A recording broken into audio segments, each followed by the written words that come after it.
टमाटर जो कि हमारे किचन की आम सी चीज था, गुज़िश्ता कई दिनों से वह अय्याशी का निशान बन चुका है।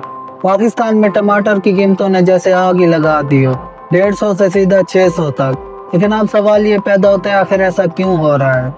असल कहानी शुरू होती है पाकिस्तान और अफगानिस्तान की सरहद से, जहाँ पर गुज़िश्ता चंद दिनों से तिजारती रास्तों पर पाबंदी लगा दी है, जिसकी वजह से अफगानिस्तान से आने वाली सब्जियां, खासतौर पर टमाटर के ट्रक वहीं पर फंसे हुए हैं, जिसकी वजह से टमाटर की मांग तो बहुत ज्यादा है, लेकिन ना होने की वजह से टमाटर की कीमतें आसमानों से बातें कर रही है।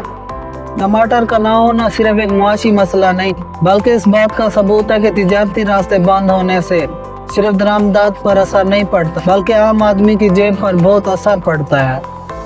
अब तो सुनने में आ रहा है कि कई रेस्टोरेंट भी बगैर टमाटर के सालन बना रहे हैं। टमाटर के साथ साथ अब प्याज और मिर्चों का भी रेट काफी ज्यादा होता जा रहा है। आज की वीडियो अच्छी लगी हो तो मेरे चैनल को सब्सक्राइब करें, मेरी वीडियो को लाइक करें।